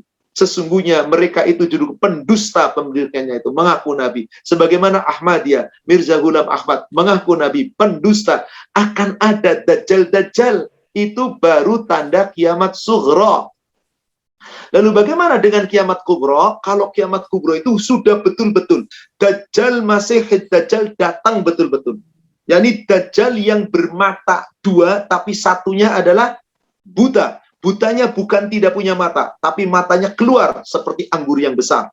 Lalu di antara dua dahinya ini, kiri kanannya, antara kedua matanya di dahi tengah-tengah, ada tulisan kafaro sejak lahirnya. Kafir tulisannya. Itu ciri-ciri Dajjal. Yang sesungguhnya, dan kapan kiamat kubro itu akan datang? Kalau kiamat akan datang, kalau tanda kiamat kubro sudah menghampiri. Di dalam kitab Sahih Muslim 2483, Rasul menyebut tentang tanda-tanda kiamat kubro. Kiamat tidak akan terjadi sebelum satu, matahari terbit dari barat. Itu pasti, matahari sudah terbit dari barat, bukan sughra lagi. Itu kiamat kubro. Kedua, keluarnya asap atau kabut, ad-dukhan di seluruh dunia. Dajjal, yakni Masihid Dajjal keluar. Kemudian apa? Dabbah, binatang-binatang melata, binatang-binatang buas sudah keluar dari hutan bersatu dengan manusia bercampur baur. Peristiwa yang menimpa dirimu sendiri, yakni kematian-kematian akan terjadi di mana-mana. Dan saat itulah terjadi hari kiamat. Maka secara lengkap Rasulullah bahkan menyebutkan ada tanda 10. Kalau tadi disebutkan hanya ada 6, sekarang Rasul sebutkan 10. Di hadis nomor 2465, 66 disebutkan ketika Abu Huzaifah bin Asid Al-Ghifari saat itu sedang bercengkrama, berbincang-bincang dengan para sahabat. Lalu ditanya Rasul, sedang berbicara apa kamu? Kami berbicara tentang hari kiamat, tentang ciri kiamat. Maka Rasul menyebutkan, tidak akan terjadi kiamat kecuali kalau sudah ada dukhan, kabut yang menyeliputi seluruh dunia. Bukan hanya di negara tertentu, menyeliputi seluruh dunia. Kemudian apa? Dajjal penipu besar, sungguh-sungguh turun. Kemudian apa? Binatang, dabbah melanda kemana-mana. Kemudian apa lagi? Matahari terbit dari barat. Kemudian siapa lagi? Isa Al-Masih putra Maryam akan turun bersama dengan Imam Mahdi. Kemudian siapa lagi? Nanti akan ada Ya'juj dan Ma'juj. Lalu apa lagi? Gerhana di timur terjadi, gerhana di barat terjadi, gerhana di mana-mana, di seluruh jazirah Arab terjadi gerhana. Sampai kemudian yang 10, akan ada nanti api menyala besar, diawali dari negeri Yaman, kemudian terus-menerus pertempuran terus-terusan, sampai akhirnya kemudian terjadilah kiamat. Inilah tanda kiamat kubra. Lalu bagaimana tentang kita, sikap kita terhadap Dajjal? Saudaraku sekalian, Rasulullah Shallallahu Alaihi Wasallam cuma memerintahkan kita di kitab Bulughul Maram, hadis nomor 339 atau 340. Di sana Rasul cuma perintahkan kepada kita, hadis ini sahih, riwayat Imam Muttafaqun alaih, Bukhari Muslim, dari Abu Hurairah. Rasul berpesan apa? Idza tasyahhada ahadakum, apabila seorang di antara kalian bertasyahud, yakni setelah selesai tasyahud, di tasyahud akhir sebelum salam, falyasta'din, maka falyasta'id, hendaklah kamu meminta pertolongan. Kepada siapa? Fasta'id billah, minta pertolongan kepada Allah. Dengan apa? Min arba', dari 4 perkara. Apa yang diminta? Allahumma inni a'udzubika min adzabi jahannam. Wahai Allah, sesungguhnya aku berlindung kepadamu dari adab neraka jahanam. Aku berlindung. Hadis nomor berapa? Berarti nomor 339 barangkali ya Ummu ya. Allahumma inni a'udzubika min adzabi jahannam wa min adzabil qabr wa min fitnatil mahya wal mamat wa min syarri fitnatil masihid dajjal. Cukup berlindung dari Dajjal. Tapi nggak perlu risau, nggak perlu peduli, nggak perlu takut dengan Dajjal. Kenapa nggak perlu takut dengan Dajjal? Ada seorang laki-laki pernah bertanya kepada Rasulullah SAW di hadis Muslim 2014. Siapa dia? Mughirah bin Syu'bah, maula Rasulullah. Bertanya tentang Dajjal. Ya Rasulullah, Dajjal itu begini-begini. Tidak ada orang yang bertanya tentang Dajjal yang begitu serius kecuali aku, kata Mughirah. Kata Mughirah begini, Dajjal itu seperti ini, seperti itu, dan seterusnya. Rasul cuma mengatakan, Ai bunayya, wahai anakku, jangan kamu wama yunsibuka minhu. Jangan kamu khawatir tentang Dajjal. Gak usah kamu sibuk, risau mikirin Dajjal. Gak usah. Faqala li, maka Rasulullah SAW ketika itu mengatakan, annahu lan yadurruk, sesungguhnya Dajjal nggak bisa menyesatkan kamu, nggak bisa mencelakakan kamu. Mughirah bin Syu'bah mengatakan, qala qultu innahum yaz'umun an ma'ahu anhar al-ma' wa jibal al-khubzi. Tapi Rasulullah, kata orang Dajjal itu punya sungai, kata orang Dajjal itu bisa membuat api, kata orang Dajjal itu mempunyai bukit sungai mengalir, bukit roti, dan macam-macam kesaktian. Rasul cuma mengatakan begini, qala huwa ahwanu 'alallahi min dzalik. Itu mudah bagi Allah, bukan hebatnya Dajjal. Ini karena ketetapan Allah. Maka saat datang Dajjal, nggak usah takut. Sepanjang kita punya iman, mau datang kiamat sughra, mau datang tanda kiamat kubra, insya Allah tidak masalah bagi kita. Inilah saudaraku sekalian, tentang kiamat. Hari ini kita membahas berita dalam Al-Quran maupun hadis, pasti datangnya kiamat. Lalu kita membaca berita tentang tanda-tanda kiamat sughra dan tanda-tanda kiamat kubra. Wallahu a'lam. Dengan demikian, kajian kita hari ini kita sudahi sampai di sini. Semoga membawa manfaat dan hikmah. Saya kembalikan kepada admin. Silakan Pak Redi. Baik. Alhamdulillah. Masya Allah. Banyak sekali pengetahuan yang kita dapat. Sebelum tanya jawab, perkenankan kami membacakan beberapa maklumat akan kegiatan kami dalam minggu ini. Mohon dibantu.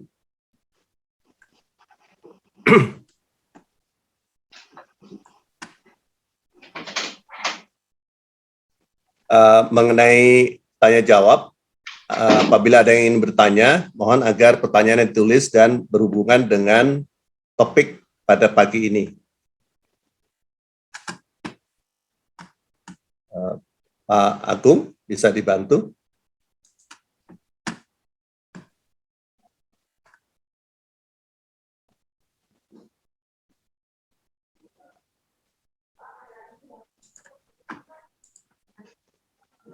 Sudah ada pengumumannya, Pak Agung?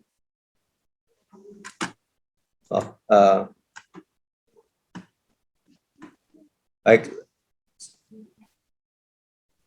saya langsung sampaikan saja mengenai kegiatan kami. Mohon maaf, mungkin belum siap.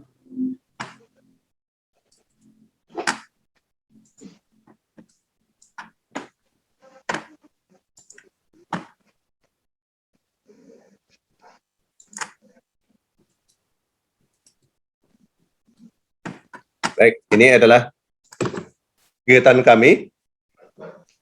Esok hari seperti biasa jam 5.30 sampai dengan jam 7 kami ada kajian kembali, dan esok mengambil topik mengenai kapitalisasi amal mulai tabaruk wakaf. Jadi mengenai wakaf yang akan dibawakan oleh Ustadz Yusri Ahyar.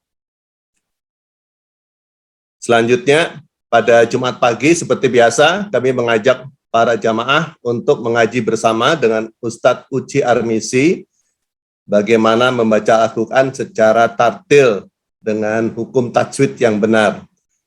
Dimulai jam 5 pagi sampai dengan jam 7.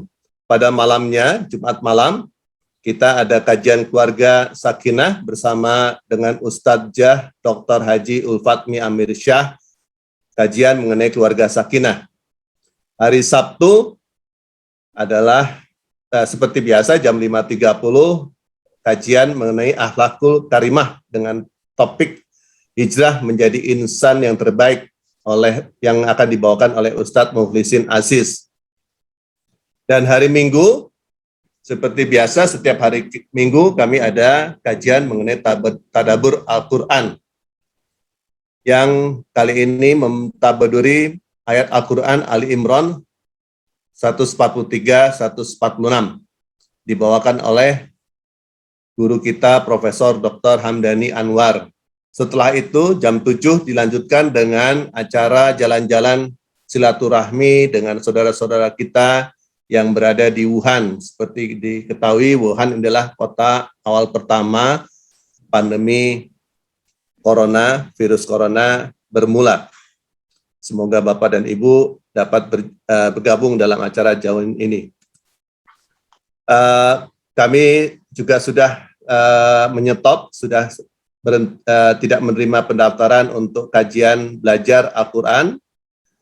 Namun bagi yang ingin ikut dengan training berikutnya, silakan mendaftar kepada admin kami, mendaftar dengan mengirimkan WA ke nomor 0811 Telkomsel 17, supaya mudah diingat, 17 adalah 17 rakaat, 30-nya adalah 30 juz, dan 114 adalah 114 surat.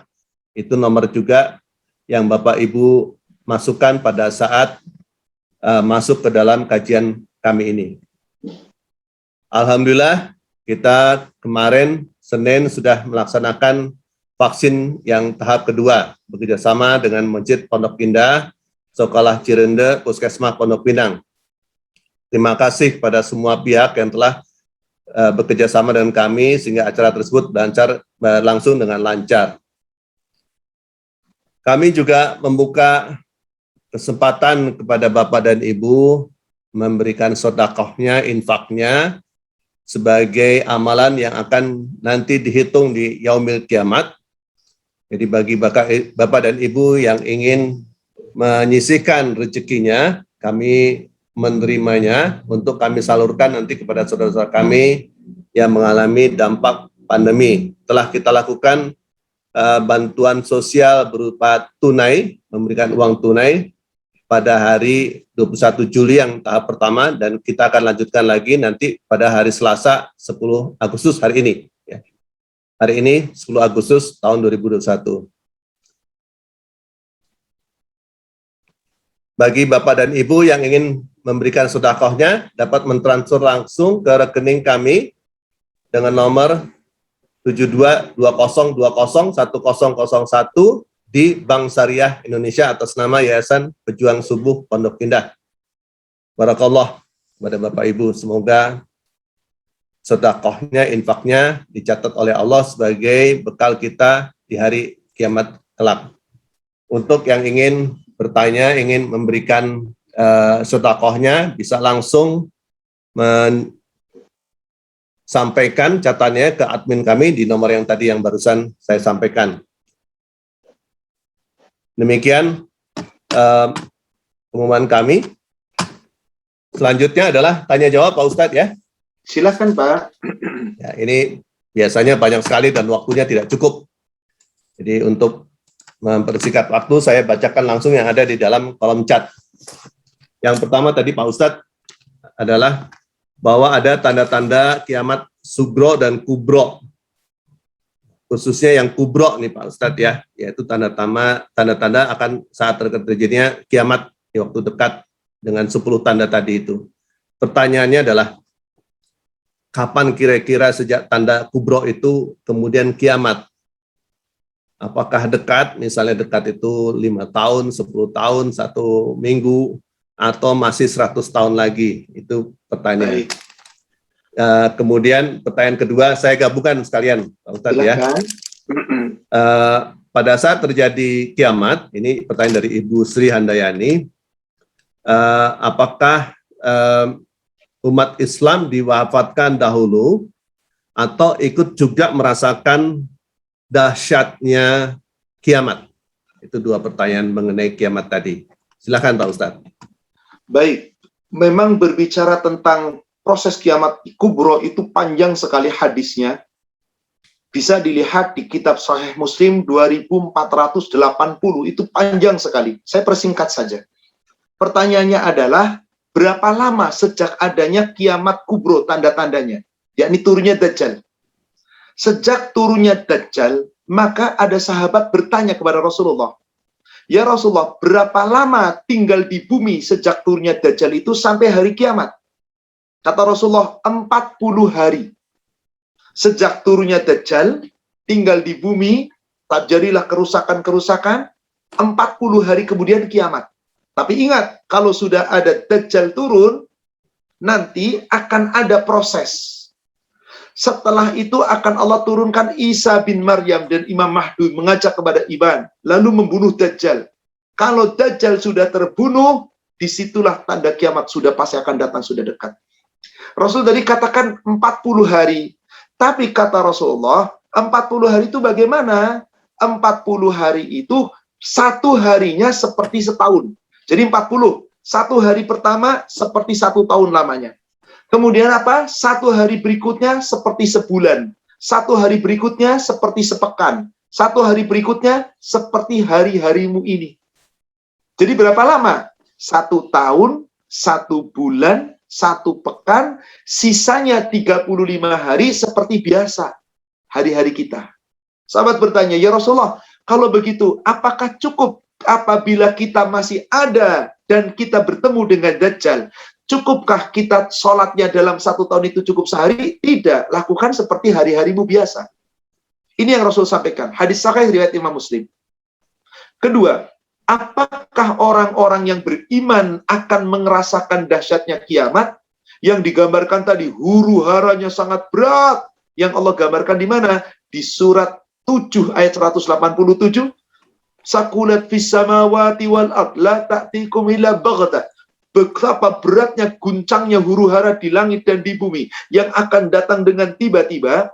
Rasul mengatakan di ujung daripada hadis, ketika Dajjal telah dibinasakan, kemudian Nabi Isa dan Imam Mahdi telah membinasakan Dajjal, maka yang tinggal adalah orang-orang beriman. Orang-orang Yahudi akan dibunuh, dikejar. Maka orang itu akan bersembunyi. Batu, pohon, semua mengatakan, ya Muslim, ini ada orang Yahudi. Maka diambil, dibunuh. Kecuali 1 pohon yang tidak akan berani mengatakan. Tidak mengatakan, karena pohon itu dilindungi oleh orang-orang Yahudi. Dia adalah pohon gharqad. Di mana pohon itu, jika ada orang Yahudi bersembunyi di sana, dibiarkan. Maka setelah itu, terjadilah huru-hara, kemudian jadi tenang, tinggal ada orang-orang beriman, maka kemudian Allah akan turunkan Ya'juj dan Ma'juj. Nah, cerita tentang Ya'juj dan Ma'juj itu cukup panjang di surat Al-Kahfi. Itu diceritakan panjang dari ayat 80-an terus sampai ayat 100. Itu cerita tentang Ya'juj dan Ma'juj. Adanya Iskandar, Zulkarnain. Nah, apa yang terjadi kemudian? Saat itulah orang-orang beriman diwafatkan oleh Allah.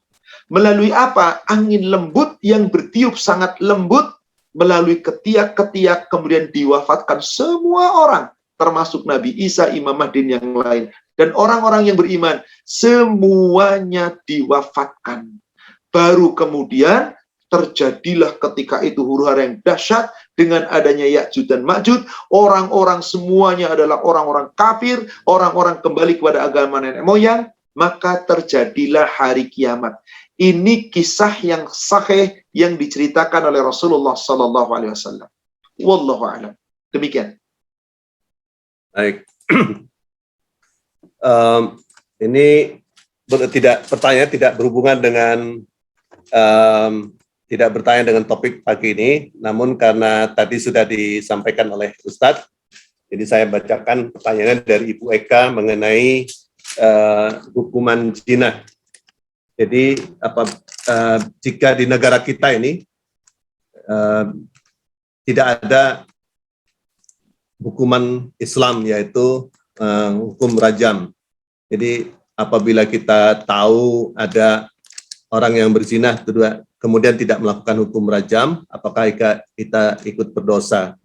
Dan Bu Aida juga bertanya hal yang sama, bagaimana caranya agar kita tidak ikut menanggung dosa karena tidak melakukan hukum rajam tersebut? Apakah kita bersama-sama Saudaraku meminta seiman, yang menerapkan hukum bukan pribadi, bukan setempat wilayah, bukan warga, tetapi amir, pemimpin.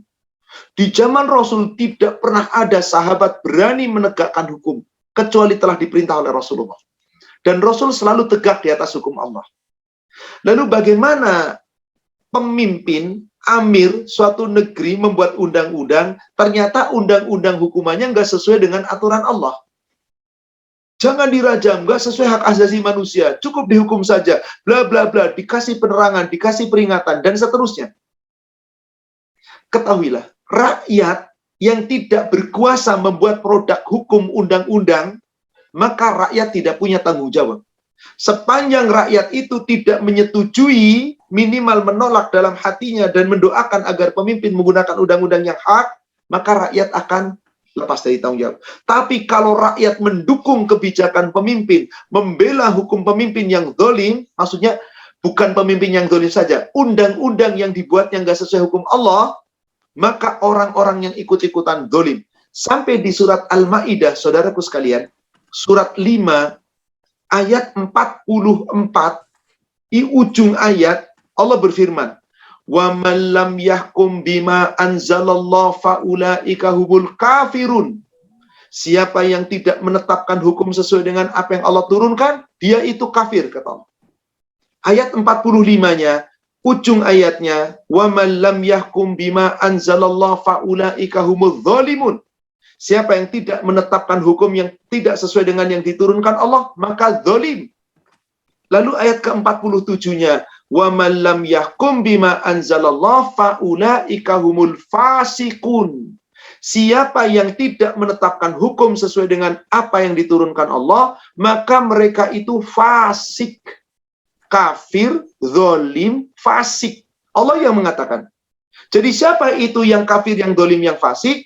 Orang-orang pembuat undang-undang, pembuat hukum, tetapi keluar dari hukum Allah.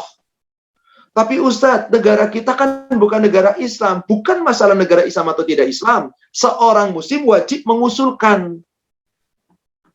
Ketika sudah mengusulkan, nggak diterima, sudah lain perkara. Yang menolak itu nanti yang akan berhadapan di hadapan Allah. Maka sungguh Allah, apakah salah satu sebab musibah melanda suatu negeri terus-menerus? Salah satunya adalah sebab negeri itu tidak menjalankan hukum Allah. Lihat ayat 49. Surat 5 ayat 49. Allah perintah dengan tegas di awal ayat. Wa anihkum bainahum bima anzalallah. Ini tegas ayatnya, saudara sekalian. Dan hendaklah kamu memutuskan perkara di antara mereka, yakni orang-orang muslim, menurut apa yang diturunkan Allah. An-Nur ayat 2, rajam cambuk, diperintahkan itu hukum Allah. Maka diperintahkan, apabila kamu memutuskan perkara sebagai amir, tetapkan menurut hukum yang diturunkan Allah. Wala tattabi ahwa'ahum, Jangan kamu mengikuti hawa nafsu mereka, yakni mereka yang menentang hukum Allah. Wahzarhum, tinggalkanlah orang-orang yang menentang hukum Allah. Hati-hati kepada mereka yang menentang hukum Allah. Ayaftinuka an ba'di ma anzalallahu ilaik, agar supaya mereka tidak memalingkan kamu dari sebagian hukum yang telah diturunkan Allah kepada kamu. Hati-hati sama orang-orang yang ikut hukum Allah. Lalu bagaimana kalau tetap saja hukum Allah nggak ditegakkan? Perhatikan ujung ayatnya, saudaraku sekalian. Fa in tawallau, maka jika kalian berpaling, yakni dari hukum-hukum Allah. Hukum Allah ada tapi ditiadakan. Fa'lam, maka ketahuilah, annama yuridullah, sesungguhnya Allah menghendaki jika orang-orang sudah tidak lagi menggunakan hukum Allah, ayyusibahum bi ba'di dzunubihim, Allah berkehendak menimpakan musibah terus-menerus kepada mereka disebabkan sebagian dosa mereka. Sebagian, nggak banyak. Apa di antara dosanya?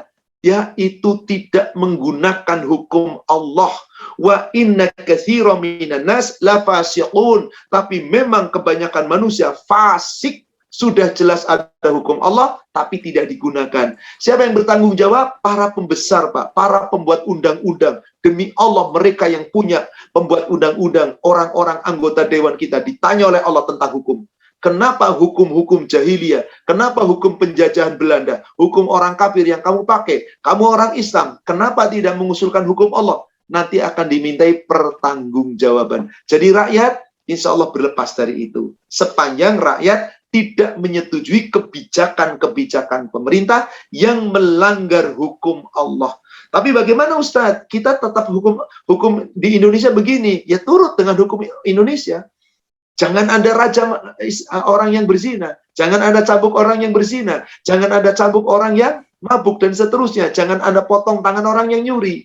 Di Aceh Ustadz, hukuman rajam di Aceh itu cuma main-main, cuma dipukul sekedar pukulan. Yang namanya rajam itu sampai mati. Yang namanya dicambuk 100 kali itu sekuat tenaga cambukan. Bukan cuma dipukul sebentar, tidak. Tapi minimal orang-orang Aceh mengusulkan hukum syariat. Siapa yang berzina harus dicambuk 100 kali. Jika sudah dicambuk, ya sudah dilepaskan. Tapi masih ditentang oleh pemerintah pusat.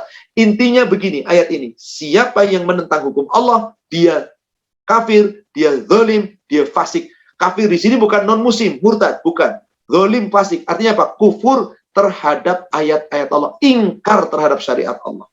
Maka itulah sebabnya. Kenapa Allah timpakan musibah? Sebab mereka tidak mengikuti hukum Allah. Wallahu a'lam. Demikian ayat Al-Quran menyatakan.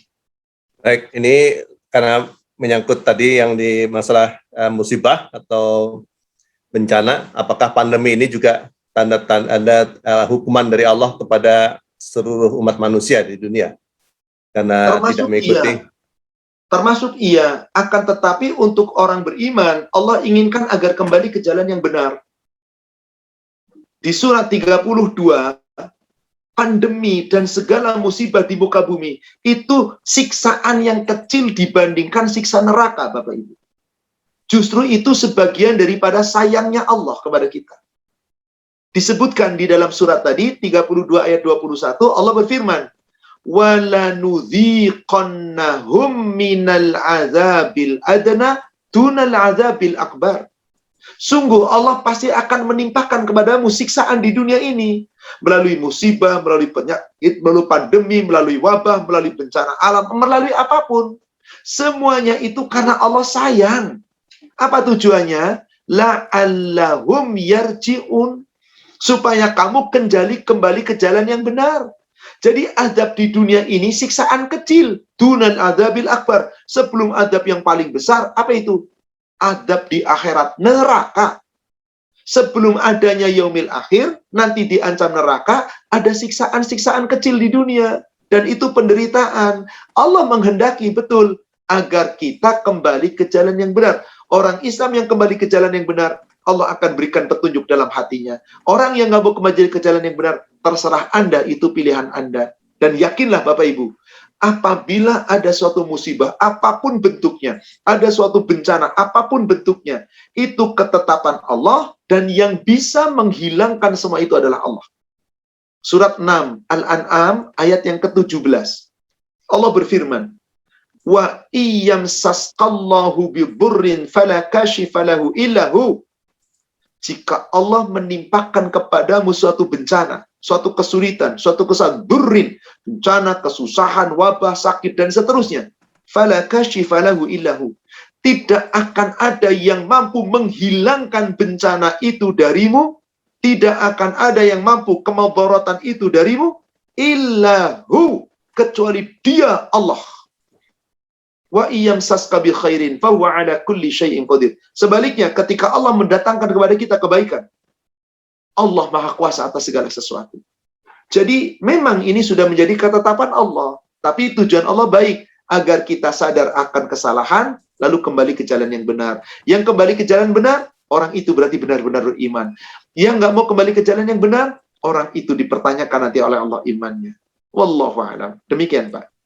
Baik, terima kasih. Ini sekarang langsung saya berikan pertanyaan langsung kepada yang bertanya. Langsung dua, Pak Ustadz ya.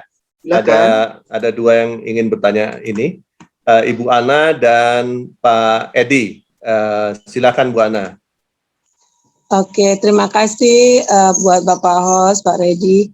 Assalamualaikum warahmatullahi wabarakatuh, Pak Ustadz Ahmad Susilo. Assalamualaikum warahmatullahi wabarakatuh. Beberapa pertanyaan yang sudah saya siapkan, tetapi akhirnya beberapa juga sudah terjawab di ceramah kajian Pak Ustadz dan juga yang sudah ditanyakan kepada teman-teman sekalian. Tetapi satu yang saya bisa tanyakan yaitu mengacu kepada Al-Imran yang ayat 31, Pak Ustadz. Baik. Ya, itu kan dikatakan Muhammad, jika kamu mencintai Allah, ikutilah aku. Niscaya Allah mencintaimu dan mengampuni dosa-dosamu. Allah Maha Pengampun, Maha Penyayang. Nah, saya mau bertanya lebih detail bahwa jika mencintai Allah, ikutilah aku. Yang saya tahu, yang saya pahami sedikit, karena saya masih belajar, jadi apa yang dilakukan Rasul, kan kita ingin dicintai. Jadi banyak apa yang dilakukan Rasul, termasuk misalnya sholat, cara bersedekah, perilaku beliau. Nah, saya sudah mempelajari itu, walaupun belum baik, belum lengkap, belum fasih, tetapi yang saya tahu juga akhirnya banyak pertentangan, Pak Ustadz. Rasul melakukan ini tidak seperti itu gitu loh. Nah, akhirnya kan saya juga memahami bahwa Al-Quran itu tersirat dan tersurat. Nah, saya mohon penjelasan lebih seperti apa sih bahwa akhirnya saya juga memahami ayat ini supaya kita selamat. Bahwa kita memang harus mengikuti apa-apa yang Rasul lakukan supaya kita dicintai Allah dan kita selamat dunia akhirat, seperti itu Pak Ustadz. Itu saja. Wassalamualaikum warahmatullahi wabarakatuh. Langsung ke pertanyaan kedua Pak Ustadz, biar cepat karena waktunya juga ya. Silakan Pak Edi.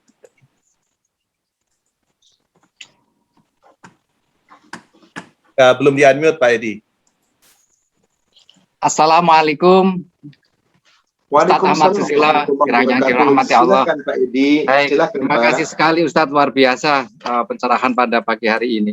Saya ingin hanya menanyakan kaitan dengan surah Asy-Syura ayat 17 yang kaitannya bahwa Allah akan menurunkan kitab yang akan membawa kebenaran dan menurunkan keadilan di situ. Di mana ada dua sisi, Allah menunjukkan neraka, yang kedua pasti akan menunjukkan itu surga.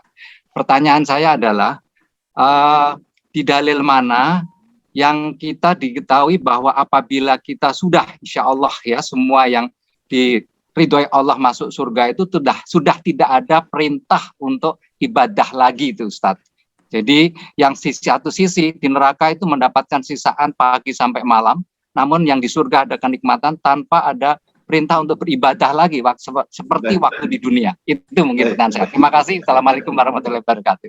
Assalamualaikum warahmatullahi wabarakatuh.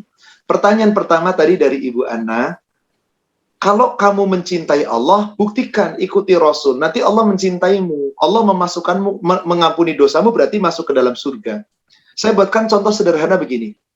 Bapak seorang direktur perusahaan, seorang komisaris perusahaan, pemilik, direktur sekaligus komisaris. Tidak mungkin Bapak dan Ibu sebagai direktur komisaris kerja sendiri.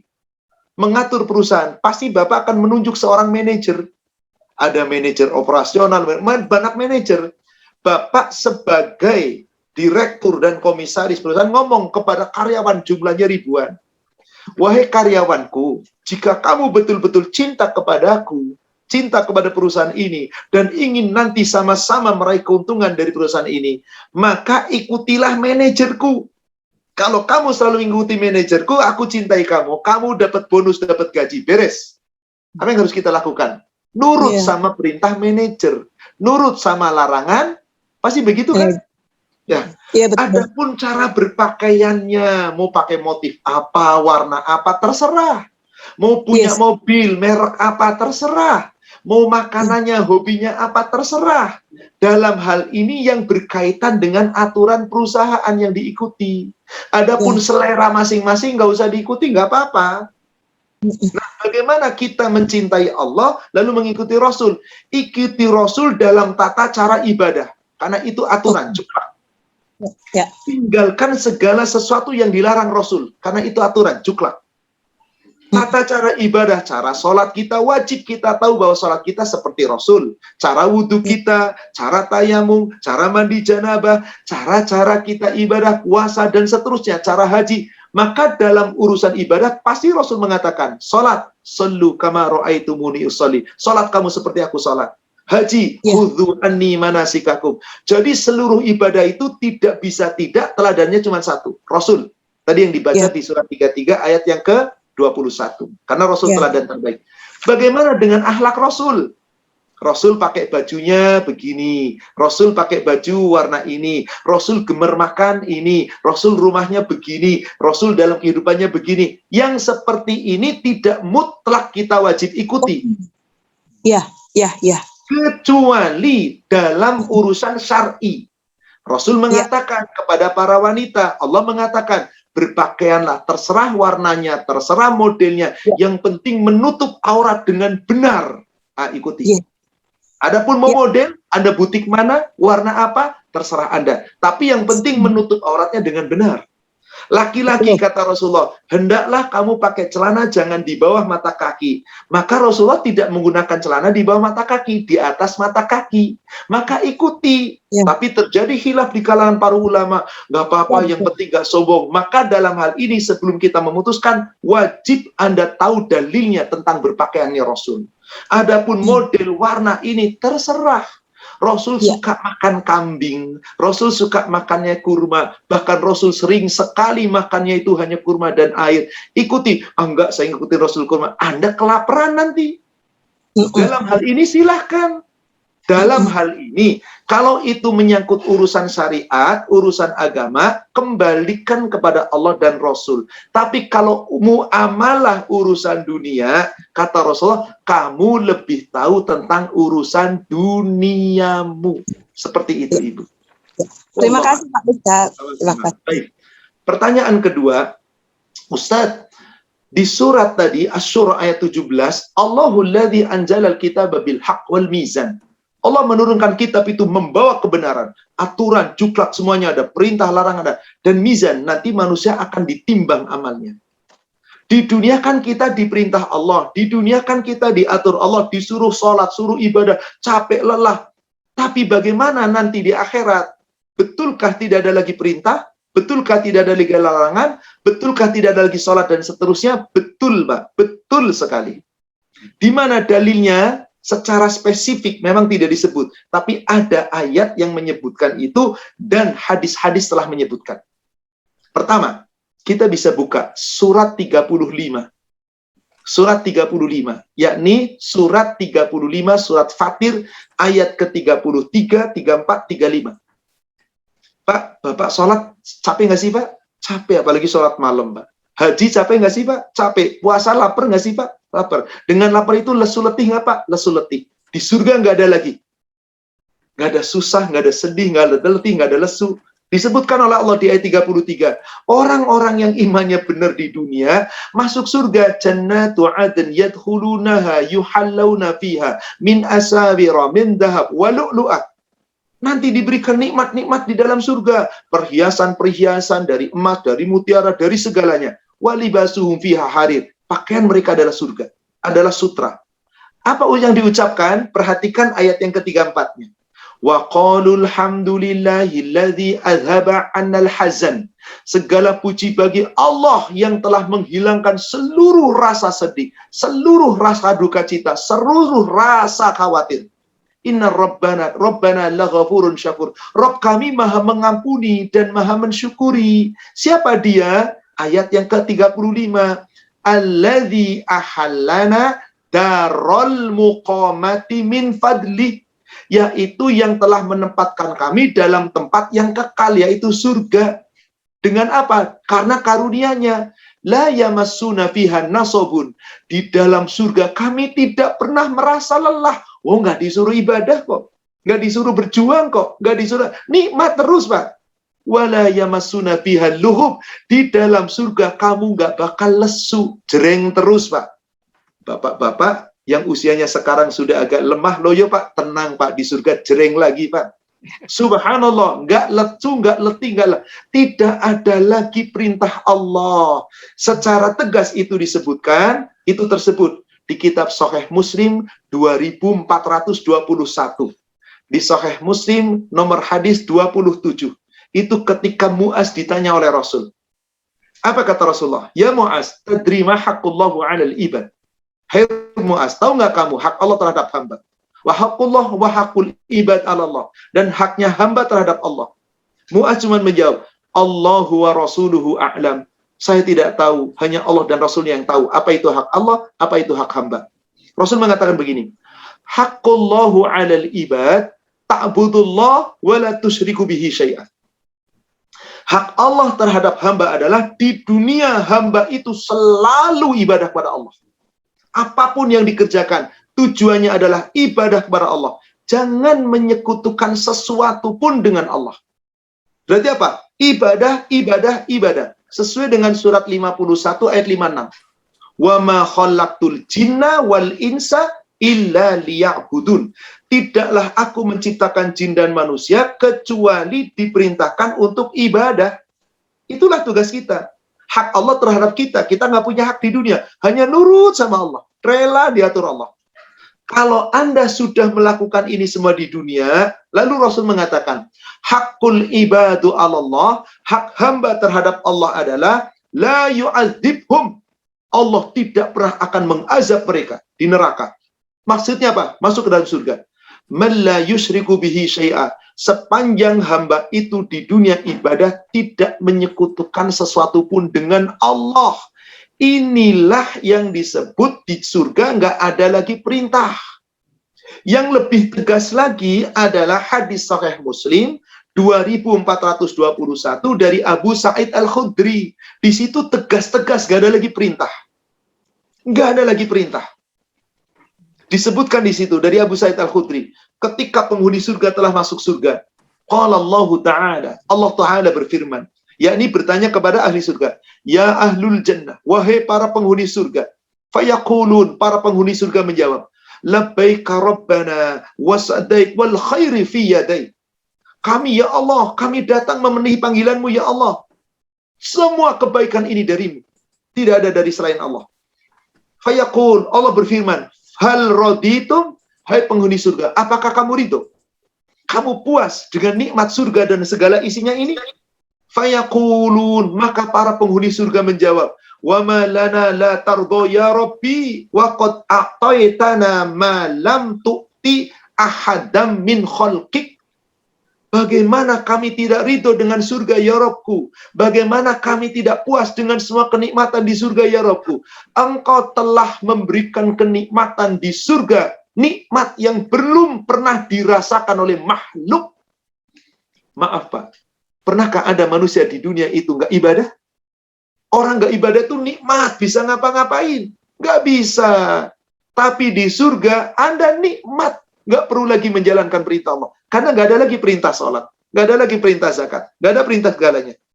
Setelah itu Allah tawarkan kembali. Fayaqul, Allah kemudian berfirman, ala u'tikum afdala min dalik. Hai penghuni surga, maukah aku beritahukan kepadamu yang lebih istimewa dari semuanya itu? Kamu nikmat di surga, kamu dapat segalanya, kamu nggak diperintah, kamu nggak dilarang. Mau nggak yang lebih nikmat dari itu? Fayaqulun, maka para penghuni surga menjawab, ya Rabbi wa ayyu syai'in afdalu min dzalik. Wahai Rabbku, mana yang lebih utama, yang lebih istimewa dari semuanya ini? Kita udah nggak perlu diperintah, tinggal nikmat. Lalu apalagi yang lebih utama? Allah berfirman, fayaqul, Allah berfirman, uhillu alaikum ridwani fala askhatu alaikum ba'dahu abada. Mulai saat ini aku telah curahkan kepadamu keridhoanku, maka sejak saat ini aku tidak pernah akan marah kepadamu. Aku nggak perintah lagi, aku nggak larang lagi, aku nggak kasih musibah lagi, aku nggak kasih peringatan lagi. Terserah kamu di surga selama-lamanya nikmat. Untuk itulah kata Allah, wa fi dzalika falyatanafasil mutanafisun. Untuk meraih nikmat surga yang luar biasa ini, hendaklah kamu di dunia berlomba-lomba untuk mendapatkannya. Ini dia dalil yang secara spesifik. Wallahu a'lam. Mungkin masih ada beberapa luar biasa. Terima kasih. Jadi cukup. Satu pertanyaan terakhir Pak ya, yang dari chat nih, sebagai bekal ini atas kajian ini. Dari Ibu Sanala dan Ibu Eas, Ibu atau Bapak nih. Beliau menanyakan bahwa merasa malu untuk bertemu dengan Allah karena pada saat di hari akhirat nanti, karena pada dasarnya manusia tentu tidak lepas dari dosa. Jadi bagaimana kita nanti menghadap di akhirat menghadap Allah yang tentu saja kita berdosa. Lalu pertanyaan dari Eas Piana, ini Ibu atau Bapak saya kurang tahu, menanyakan amalan apa yang perlu disiapkan agar nanti di yaumil kiamat kita selamat. Demikian pertanyaannya. Ini mungkin terakhir ya. Secara umum amalnya adalah berbekal iman dan beramal soleh sebaik-baiknya. Allah yang menjamin. Dan yang paling utama di dalam iman dan amal soleh, satu yang ditaati, Allah dan Rasulnya. Dijamin masuk surga. Allah yang berikan jaminan itu. Surat An-Nisa, surat 4 ayat 69. Dan banyak ayat, saya tunjukkan saja ayat ini. Wa may yuti'illaha war rasulah. Dan siapa yang benar-benar mentaati Allah dan Rasulnya. Jadi iman dan ibadah kita itu tidak sekedar, tapi betul-betul mentaati Allah dan Rasulnya. Fa'ulaika ma'alladzina an'amallahu alaihim. Maka mereka itu adalah orang-orang yang Allah akan tempatkan di dalam surga. Bersama orang-orang yang telah diberi nikmat oleh Allah kepada mereka. Siapa mereka itu? Minan nabiyyin was-sadiqin was-siddiqin wasyuhada was-salihin. Ditempatkan di dalam surga bersama dengan para nabi-nabi. Ditempatkan dengan orang-orang yang siddiq, yang jujur, yang benar taat amal ibadahnya. Wasyuhada, orang-orang yang mati syahid. Was-salihin, kumpul dengan orang-orang yang saleh. Wahasuna ulaika rafiqa. Itulah teman yang sebaik-baiknya. Siapa teman yang sebaik-baiknya? Teman yang bisa masuk ke dalam surga. Itu subhanallah. Artinya apa saudaraku sekalian? Mari amal ibadah kita itu senantiasa mengacu kepada contoh Rasul. Ikuti sesuai dengan dalil. Al-Quran, As-Sunnah, insya Allah berat, betul. Tapi nikmatnya luar biasa di dalam surga. Itu kunci saudaraku sekalian. Maka untuk itu kita wajib mencari ilmu, akidah, agar amal kita menjadi benar. Dan semoga para jamaah berjuang subuh yang mengikuti kajian ini, baik itu secara langsung melalui YouTube atau melalui Zoom, dan siapapun keluarganya, semoga kita menjadi teman terbaik yang insya Allah sampai bertemu nanti di dalam surganya Allah. Amin ya rabbal alamin. Amin ya rabbal alamin. Saya rasa demikian Bapak Ibu jamaah sekalian kajian kita. Mudah-mudahan apa yang kita uraikan insya Allah membawa manfaat dan hikmah sebagai bekal untuk kita persiapkan diri kita sebaik-baiknya sebelum kematian kita menjemput. Insya Allah kajian ini adalah kajian yang berseri. Kita masih melanjutkan secara runtut nanti setelah hari kiamat. Berarti nanti akan ada proses kiamat yang seperti apa dahsyatnya. Kemudian nanti padang mahsyar. Insya Allah kita akan meruntut kajian ini. Semoga ketika kita mengkaji ini dengan runtut dan dengan tartil, mudah-mudahan bisa menjadikan kita untuk lebih semangat lagi dalam beramal ibadah, untuk bekal kita nanti berjumpa Allah di dalam surga. Amin ya rabbal alamin. Yang benar dari Allah, yang salah tentu dari saya dan kita semua. Semoga Allah memaafkan dan mengampuni dosa kita. Mari Bapak Ibu kita tutup dengan doa kafaratul majlis. Subhanallahumma wa bihamdika asyhadu an la ilaha illa anta astaghfiruka wa atubu ilaik. Alhamdulillah billahi taufik. Assalamualaikum warahmatullahi wabarakatuh. Waalaikumsalam warahmatullahi wabarakatuh. Terima kasih Ustaz. Terima kasih Ustaz. Terima kasih. Jazakumullah khairan katsiran. Atas kajiannya, tausiahnya. Semoga tausiah yang diberikan ini yang disaksikan langsung oleh lebih dari 1.500 orang, baik melalui Zoom maupun YouTube, menjadi bekal untuk kita semua dalam menyiapkan diri untuk menghadapi akhirat nanti. Dan semoga apa yang disampaikan oleh Ustadz ini dibalas oleh Allah dengan pahala yang berlipat, dan kita semua nanti dapat bertemu di surga yang abadi. Demikian. Amin, ya. Apabila ada yang kesalahan dari kami, saya mewakili teman-teman manajemen dari Pejuang Subuh, mohon maaf apabila ada yang salah atau kurang dalam penyelenggaraan, dan kami mengucapkan jazakallah khairan katsirah kepada Ustadz kita. Semoga Ustadz diberikan kesehatan dan keluasan ilmu agar kita dapat mempelajari ilmu tersebut dari Ustadz. Demikian, terima kasih. Mari kita tutup kajian ini dengan mengucapkan alhamdulillah. Alhamdulillahirabbil alamin.